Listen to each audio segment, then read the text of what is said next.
Je serre ta parole dans mon cœur afin de ne pas pécher contre toi. Que cette parole soit cachée au fond de mon esprit pour produire le fruit qui t'est agréable.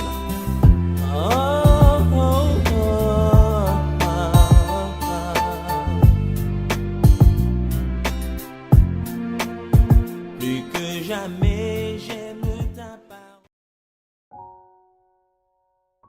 parole. Shalom, shalom, shalom. Très content de vous retrouver encore ce soir, ce 23 novembre 2024, autour d'un thème, un thème problématique, un thème qui a suscité beaucoup de réactions. Nous avons eu plusieurs réactions. La réaction du pasteur Baguidi, celle du pasteur Bonougan, du frère Kadja, du docteur Sokegbe, de Madame Eda, même le frère Kakpo a fait une intervention à ce sujet. Nous voulons sincèrement remercier les uns et les autres pour leurs différents apports. Alors, notre étude, c'est sur Genèse chapitre 4, l'histoire d'Abel et Caïn, le drame qu'il y a eu au sein de cette fraternité. Nous étions appelés à nous prononcer sur 3 questions que nous avons transformées en 5 questions. La première question, est-il dangereux de prospérer à côté de ses frères? La deuxième question à laquelle nous voulons répondre en complément, c'est pourquoi Satan a fait tuer Caïn? La troisième question est l'amour ne soupçonnant pas le mal. Quelles mesures faudrait-il prendre pour survivre à une fraternité dangereuse, à des frères qui sont jaloux? Quatrième question, qui est le premier polygame nommé dans la Bible? De qui est-il descendant? Et puis, cinquième question, quels sont les métiers des descendants de Caïn? Et puis, qu'est-ce que cela nous inspire? Nous savons que quand on parle de problèmes entre frères, il y a plusieurs exemples dans la Bible.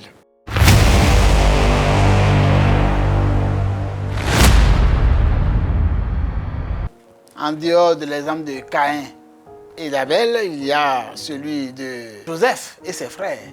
Il y a aussi l'exemple d'Ésaü et Jacob. Et bien d'autres exemples encore qu'on connaît dans la Bible et qui ont été rappelés par le frère Kadja Bienvenu, n'est-ce pas? Donc c'est une question essentielle. La question de la prospérité par rapport aux frères dans Genèse chapitre 4.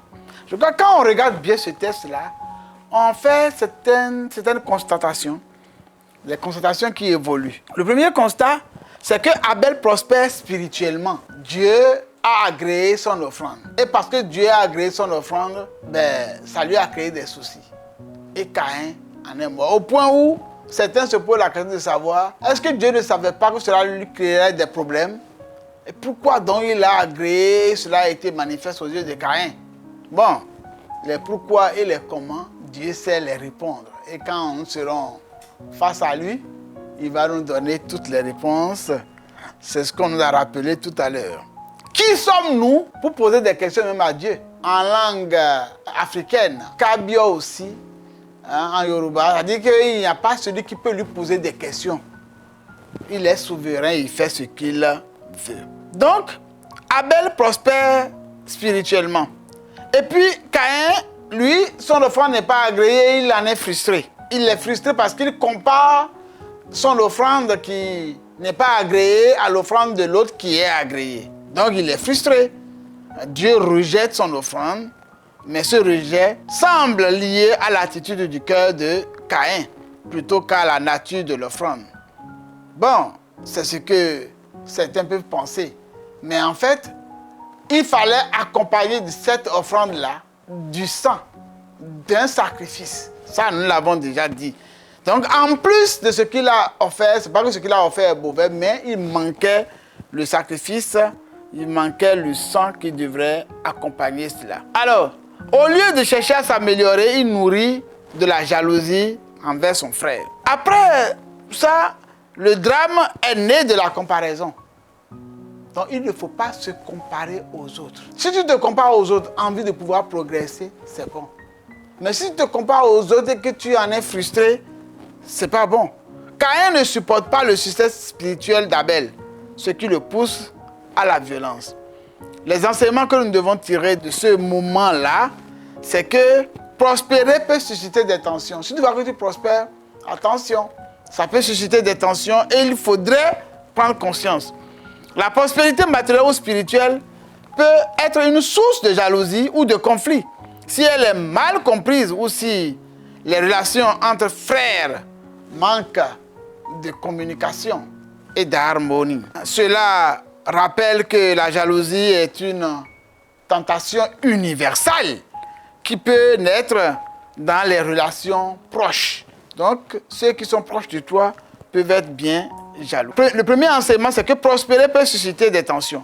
Le deuxième enseignement que je tire là, c'est que il y a une responsabilité personnelle dans les sentiments que nous manifestons.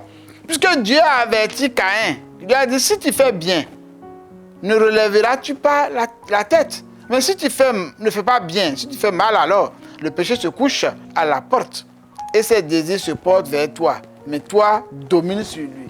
Nous avons la responsabilité de dominer sur le péché.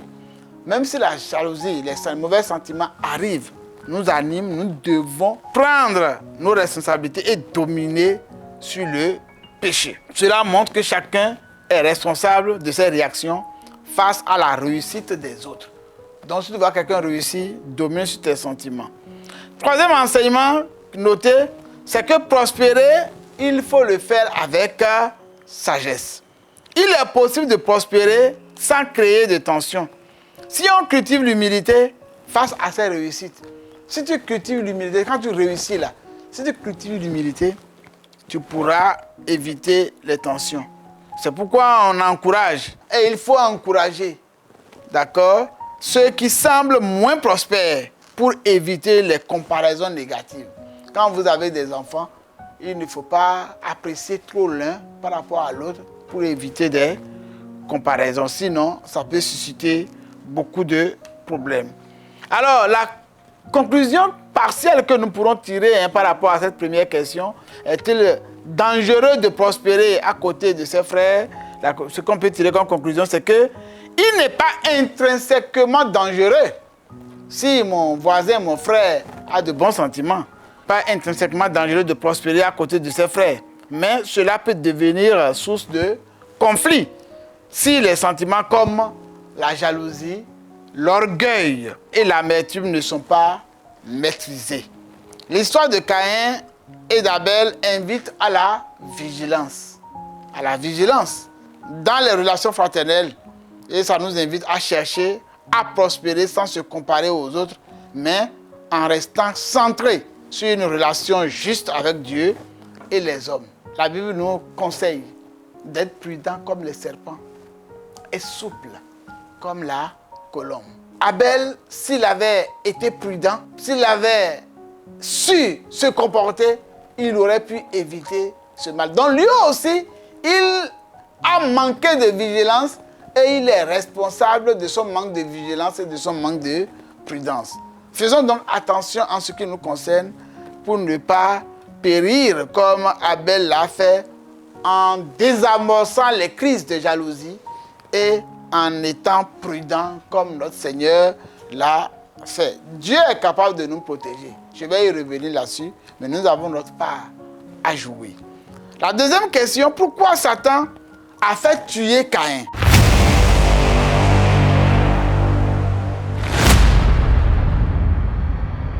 Alors cette question répond à la philosophie biblique de l'histoire. Il est intéressant que vous puissiez noter cette question bien à cause de son importance. Pourquoi Satan a fait tuer Caïn? Cela invite à réfléchir sur le rôle de Satan et sur la responsabilité humaine dans les événements relatés dans Genèse 4. Dans le récit biblique, il n'est pas directement dit que Satan incite Caïn à tuer Abel. Ce silence suggère donc que l'accent est mis sur les émotions humaines, jalousie, colère, ressentiment, et sur la responsabilité personnelle de Caïn. D'accord? Puisque Dieu lui-même a averti Caïn pour lui dire, attention, si tu ne fais pas bien, le péché est couché à la porte. Ses désirs se portent vers toi, mais toi domines sur lui. Donc il y a la responsabilité personnelle. Mais, attention, ça, c'est en ce qui concerne le côté explicite. Mais il y a un côté implicite. Par exemple, quand nous prenons Jean 8, verset 44, Jésus dit que Satan est le père du mensonge. Et il est meurtrier dès le commencement. Cela peut être interprété comme une allusion au meurtre d'Abel que Satan aurait influencé indirectement et en attisant les mauvaises passions chez Caïn. Voyez-vous? Donc, quand Jésus le dit, il dit les meurtriers dès le commencement. Le premier meurtre là, c'est celui de Caïn. C'est en cela que nous voyons que Satan a fait quelque chose. Nous n'avons pas à lutter contre la chair et le sang vraiment. Ce n'est pas seulement Caïn qui est en jeu.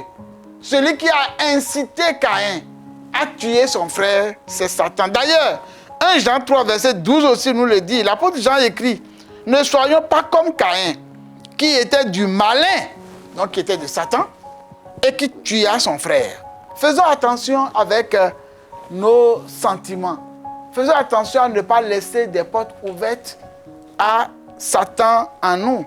Il ne faut pas que Satan se serve de nous pour faire mal à un membre de l'Église, à un frère, à notre frère de sang ou à notre frère dans l'Église. Ne soyons pas comme Caïn, qui était du malin et qui tua son frère. Cela suggère que Satan donc, a influencé Caïn. Mais cette influence passe par les émotions et les décisions personnelles de ce dernier. Alors la question est de savoir pourquoi Satan le ferait. Ce n'est pas compliqué. Il faut aller dans les sanctions que Dieu a eu à prononcer. Dieu a dit dans les sanctions qu'il mettra inimitié entre la femme et le serpent, et entre la postérité de la femme et la postérité du serpent.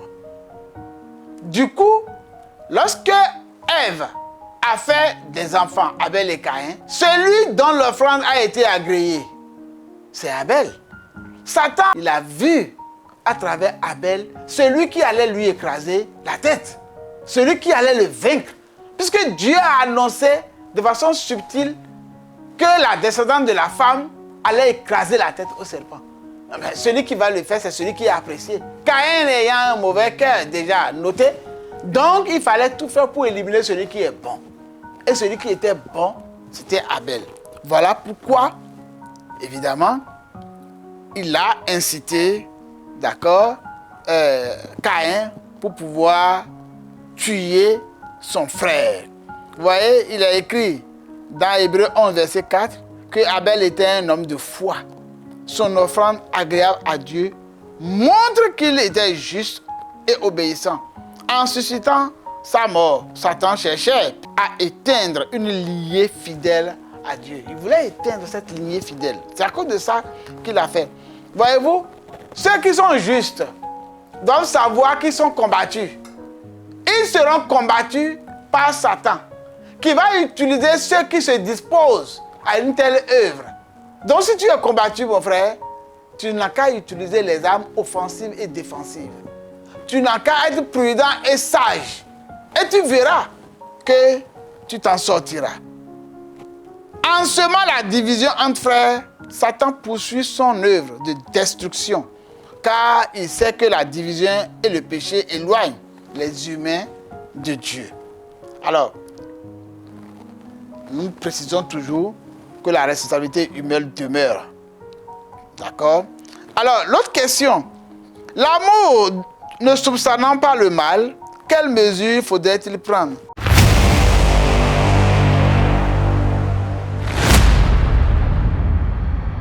Surtout que dans les échanges, nous avons vu que plusieurs frères sont devenus méfiants au point de cacher leur vie, de se retirer des églises parce qu'ils sont acculés, parce qu'ils ont peur d'être attaqués spirituellement parlant. Et donc, ils quittent les églises, ils ne veulent pas faire des offrandes publiques parce qu'ils ont peur d'être attaqué par d'autres frères mal intentionnés ou des personnes qui vivent mal. Qu'est-ce qu'il faut faire? La première chose qu'il faudrait faire, à mon avis, c'est de croire en Dieu. Notre Dieu, là, il est tout puissant. Il est tout puissant pour nous sauver. Il est tout puissant pour nous garder. Il est tout puissant pour nous délivrer. Notre Dieu, il a les moyens de sa politique. Quand Jésus a dit, venez à moi, vous tous qui êtes fatigués et chargés, je vous donnerai le repos. C'est parce qu'il est capable de donner le repos. Notre Seigneur, il est capable de protéger. Aucune de ces brebis qui lui restent fidèles ne peut connaître l'échec. Un véritable chrétien est invincible. Un véritable chrétien, là, il est invincible au plan spirituel, au plan mystique. Il est invincible. Un véritable chrétien, il est dangereux. La Bible dit que nous sommes comme des traîneaux aigus. Et j'ai la preuve de ce que je dis. Donc il faut croire. Et il faut connaître ton identité chrétienne. Croire et connaître ton identité chrétienne. Connaître qui tu es réellement en Dieu. Et il faut que tu vives dans la sanctification. Celui qui vit dans la sanctification vit dans la gloire de Dieu. Personne ne peut t'atteindre. Au plan mystique. Parce que tu vis dans la gloire de Dieu. Tu ne vis pas comme le monde veut. Tu ne vas pas dans la zone synergétique où le diable peut t'atteindre. Tu es inaccessible parce que tu es environné de la gloire de Dieu. La Bible dit que tous son péché sont privés de la gloire de Dieu. C'est quand on vit dans le péché qu'on est privé de la gloire de Dieu. Mais celui qui vit dans la sanctification, il y a la gloire de Dieu qui le protège. Et il est inaccessible. Moi, je sais qu'on peut essayer de m'attaquer, mais on ne peut pas me vaincre. Parce que je vis une vie de sanctification. Et je sais que mon Dieu est capable de me protéger. Je suis couvert par le sang de l'agneau, le sang de Jésus-Christ. Si je n'ai pas cette foi, je ne peux pas me permettre, d'accord, de mettre ce forum en place. Et j'ai expérimenté Dieu. J'ai eu beaucoup de témoignages des gens même qui ont essayé de s'attaquer à moi. Il y en a qui ont essayé et qui ont péri. Il y en a qui ont essayé, qui sont venus se confesser. Et qui ont abandonné leur voie parce qu'ils savent que s'ils persévéraient, ils vont payer cash de leur vie. Nous ne voulons pas la mort des méchants. Mais si le méchant persévère dans ses voies, le Seigneur s'occupera de lui. À travers ses anges, il s'occupera de lui. Notre Dieu est capable. Donc la première arme pour ne pas vivre la dangerosité des frères, quand on prospère, c'est de croire en Dieu et de vivre de la sanctification. C'est la première arme. La deuxième arme que j'ai citée tout à l'heure, c'est qu'il faut être prudent, comme les serpents, et souple comme la colombe. Très important. D'accord? Et puis, l'autre arme aussi, il faut écouter Dieu. Il faut écouter Dieu. Parce que Dieu parle. Dieu parle même à celui qui est en train de concevoir le mal. Comme il a parlé à Caïn, Caïn pouvait changer. S'il a parlé à Caïn, il pourrait parler aussi à Abel. Peut-être qu'Abel n'a pas suivi ce que Dieu lui aurait dit jusqu'à périr. D'accord? Donc, qu'est-ce qu'il faut faire pour éviter cela? Il faut désamorcer la jalousie. Il faut identifier et désamorcer la jalousie. D'accord? Assez rapidement. Il faut promouvoir la communication et la réconciliation. Lorsqu'on fait la promotion de la réconciliation, eh bien, c'est un avantage. Il faut éviter également les comparaisons destructrices, d'accord, de la fraternité. Et puis, il faut cultiver l'amour véritable. Le défi des chrétiens, c'est de cultiver l'amour. Jésus a dit, et c'est vrai, si vous vous aimez les uns les autres, c'est alors qu'on saura que vous êtes mes disciples. Si vous vous aimez les uns et les autres, c'est alors qu'on saura que vous êtes mes disciples. Mais si vous ne vous aimez pas, on ne saura pas que vous êtes mes disciples. Vous voyez, dans le monde là, il y a des réseaux. Des réseaux de franc-maçonnerie, de Rose-Croix, de Rotarat ou Rotary. Il y a tous ces réseaux. Eux, ils respectent leurs principes. Mais ils sont solidaires. dans le respect de leurs principes. Parce qu'ils ne respectent pas les principes de Dieu. Leurs principes de méchantes personnes, hein, dans certains réseaux, je veux dire, pas dans tous les réseaux forcément, mais les principes de mauvaises personnes, ils respectent ces principes, mais ils sont solidaires. Mais nous, pourquoi ne sommes-nous pas solidaires? Parce que nous ne respectons pas les principes divins.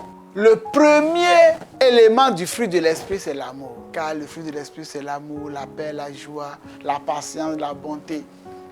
Si tu es de Dieu, si tu as goûté à l'amour de Dieu, tu dois aimer ton frère. Tu dois aimer ta soeur. C'est un défi actuellement.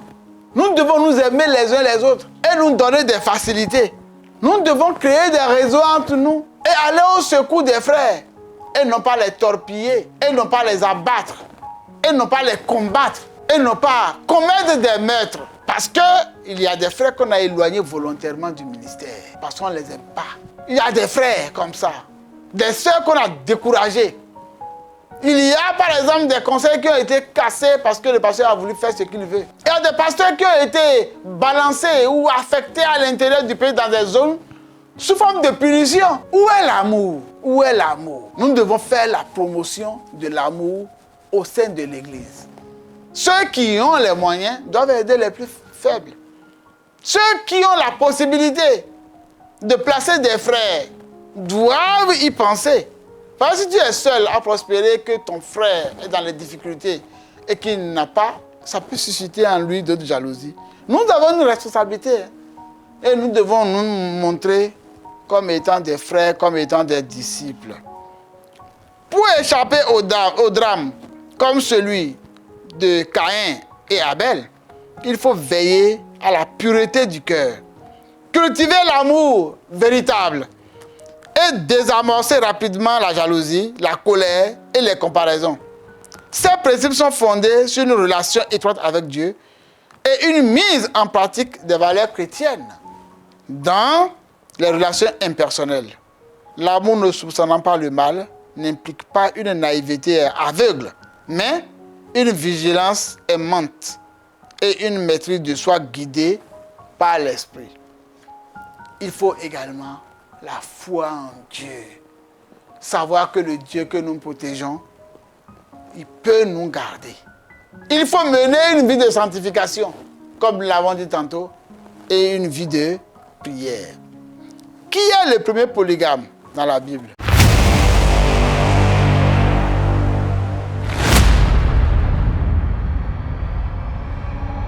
Oui, c'est le maire. D'accord? Oui, c'est lui qui avait pris 2 femmes, Ada et Sila. Et on sait que le mec est le descendant de Caïn. Donc si quelqu'un est content d'être polygame, ou quelqu'un aspire à être polygame, si quelqu'un est polygame et il est content de l'être, il n'a qu'à savoir que le premier qui a été polygame, ce n'est pas lui, mais c'est le mec. Et le mec là, il est descendant de Caïn. Or, Caïn a été inspiré par Satan. Le mec s'est éloigné des principes divins. Il s'est éloigné un peu plus. D'accord? Il s'est éloigné progressivement des principes originels de Dieu pour le mariage, comme établi dans Genèse 2, verset 24. C'est pourquoi l'homme quittera son père et sa mère et s'attachera à sa femme et non pas à ses femmes. Et les deux deviendront une seule chair. On en avait parlé. Donc, si tu as reçu cette inspiration ou cet héritage de Lémec, qui est descendant de Caïn, ça veut dire que tu es descendant de Caïn. Ça veut dire que tu as les pratiques de Caïn. Et Caïn a été inspiré par Satan. Ça veut dire que ton inspiration là, elle vient de Satan. Ce n'est pas une inspiration bonne. Et il faudrait, si tu ne t'es pas encore engagé sur cette voie, il faudrait déjà changer. Car Lémec est le premier polygame de l'histoire biblique. Bien entendu. Et non seulement il est polygame, mais il est fier d'être violent. Vous voyez? Donc tu vois que si tu es polygame, ça veut dire que tu es violent. Parce que les femmes ne peuvent pas être d'accord facilement que tu prennes une autre femme. C'est-à-dire que tu lui fais mal. Tu t'en fous de ses sentiments.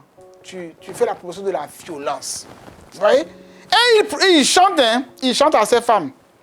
D'accord? Il chante. Le mec, dans Genèse 4, verset 23 à 24, il chante. Il dit, j'ai tué un homme pour ma blessure, et un jeune homme pour ma maîtrisure. Si Caïn est vengé cette fois, le mec le sera 77 fois. Cela montre que le mec hérite de l'esprit de violence, hein, et de rébellion de son ancêtre Caïn. L'esprit de violence et de rébellion de son ancêtre Caïn, mais il le pousse encore plus loin en se glorifiant dans ses actes. Voyez-vous? C'est le premier polygame, il était violent aussi. Hein. Il était violent. Donc, ne cherchez pas loin. Si quelqu'un est polygame, regardez bien, vous allez voir qu'il y a de la violence en lui. Le maire, hein, descendant de Caïn, est le premier polygame mentionné dans la Bible. Sa polygamie associée à sa violence illustre un approfondissement de la corruption morale après la chute et montre comment la lignée de Caïn s'éloigne de plus en plus des principes divins, nous l'avons dit tantôt. Dernière question à laquelle nous voulons répondre, quels sont les métiers des descendants de Caïn?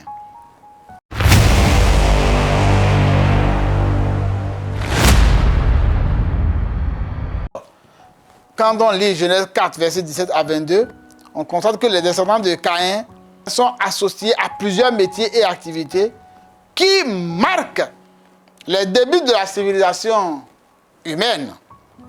Voici les principaux métiers mentionnés. Le premier, c'est constructeur de villes. Caïn lui-même est constructeur de villes. Vous voyez, Caïn est présenté comme un bâtisseur de villes après avoir tué Abel et reçu une marque de Dieu. Il s'établit dans le pays de Nod et construit une ville qu'il nomme Enoch du nom de son fils. Il a donné le nom de son fils à la ville. Cela marque le début de la sédentarisation et de l'organisation urbaine. Vous voyez, Dieu leur a dit, multipliez, remplissez la terre. Mais lui, il a dit non, moi je vais rester à un endroit. Il a créé la ville et il se dit, c'est là où nous on va rester avec notre descendance. Vous voyez, c'est comme ça qu'il est. Okay? Il y a un autre, Jabal, qui est éleveur de troupeaux. Il est fils de Lémer et d'Ada. Et est décrit comme le père de ceux qui habitent sous les tentes et près des troupeaux. Ça veut dire que c'est un éleveur, d'accord? Il est aussi considéré comme l'ancêtre des nomades. Ok? Je vais parler de Caïn. Caïn est aussi considéré comme l'ancêtre des nomades et des pasteurs qui élèvent du bétail tout en vivant sous les tentes. L'autre métier qu'on note, c'est musicien. Donc si vous voyez les gens qui aiment la musique, leur ancêtre là, c'est Jubal. Ok? C'est Jubal, leur ancêtre. Le côté bon de la musique, nous prenons ça. Ce qui loue Dieu. Mais l'autre côté qui est mauvais là. D'accord? Les chansons mondaines là. Ça, c'est Jubal. C'est Jubal qui en est l'auteur. Alors, le dernier élément qu'on va noter, c'est le forgeron. Et lui, c'est Tubal-Caïn. Tubal-Caïn, fils de Lémer et de Silla, est décrit comme celui qui forgeait tous les instruments tranchants de bronze et de fer, dans Genèse 4, verset 22. Il est le premier métallurgiste, travaillant le bronze et le fer pour fabriquer les outils ou les armes. Vous voyez? En conclusion, par rapport à ce point, nous voyons que les descendants de Caïn sont associés à des innovations techniques. Donc tout ce qui est innovation technique là, sont les descendants de Caïn. Innovation technique et culturelle majeure. Urbanisation, c'est Caïn lui-même. Nomadisme et élevage, Jabal. Musique et art, Jubal. Métallurgie, Tubal, Caïn. Ces métiers montrent un progrès humain dans les domaines variés. Mais ils sont associés à une lignée marquée par la rébellion et la violence, notamment à travers les mers. Cela peut être vu comme un développement de la civilisation, mais éloigné de la relation spirituelle avec Dieu. Les innovations humaines sont présentées ici dans un contexte où elles ne suffisent pas à résoudre les problèmes moraux fondamentaux tels que la violence et le péché. Voyez-vous, aujourd'hui nous avons de grandes villes. Nous avons de belles villes, de grands pays. Nous avons Paris. Nous avons Washington. Nous avons les tours jumelles des États-Unis. Nous avons de grandes tours de Dubaï. Nous avons de belles villes. Oui, mais derrière ces belles villes construites, quelle est la vie morale des gens? Est-ce que c'est une vie morale appréciable?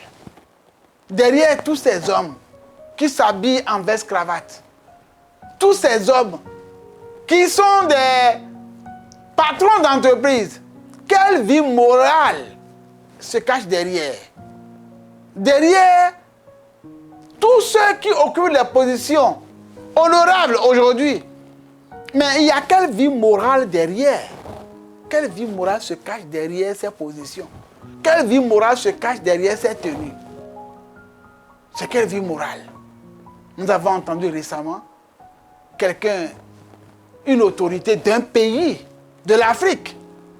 Nous avons entendu qu'il est sorti, il a couché avec plusieurs femmes, jusqu'à monter plus de 400 vidéos. Un seul homme, dont ses propres parents, dont des femmes, de personnes, des autorités de son pays. C'est quelle vie morale qui se cache derrière les grandes villes, derrière les autorités, derrière les fortes positions. Nous savons que dans un pays occidental, un premier ministre était un homosexuel. Et il est fier d'en parler. C'est quelle vie morale qui se cache derrière les grandes réalisations? Voyez-vous, l'homme, quelles que soient les grandes réalisations qu'il fait, il a besoin de Dieu. Il a besoin de revenir au principe divin. Il a besoin de revenir à une vie chrétienne de qualité. Il a besoin de revenir au principe divin. Sans ça, il va toujours prospérer, avancer d'éloignement en éloignement. Bientôt, nous allons voir que lorsque les descendants de Caïn ont progressé dans le mal, toute la descendance de Caïn a péri dans le déluge. C'est ce à quoi nous allons nous atteler à partir de la semaine prochaine. Si quelqu'un aujourd'hui prospère dans le mal et vit comme si Dieu n'existe pas, comme s'il n'a pas de compte à rendre à Dieu, il y a une forme de déluge qui viendra bientôt. Jésus viendra bientôt. Et il va, avec son vent, tamiser le monde. Il prendra les bons et laissera le méchant. Les méchants. Les méchants, c'est ceux qui vivent comme si Dieu n'existe pas. À moins que tu te répandes. À moins que ces personnes-là se répandent actuellement. C'est pourquoi nous vous lançons un vibrant appel. Nous vous demandons, en vous suppliant, venez à Jésus. Venez confesser vos péchés. Venez à Dieu. C'est ce que Caïn n'a pas fait. Venez à Dieu, confessez votre péché. Et demandez à Dieu de changer votre cœur. Il peut le faire. Le sang de Jésus-Christ est efficace pour vous sauver, pour vous délivrer, pour vous enlever avec votre vie morale pourrie. Votre vie morale qui n'est pas honorable. Il peut le faire. C'est tout le bonheur que je vous souhaite. Shalom. Je serre ta parole dans mon cœur afin de ne pas pécher contre toi. Que cette parole soit cachée au fond de mon esprit pour produire le fruit qui t'est agréable.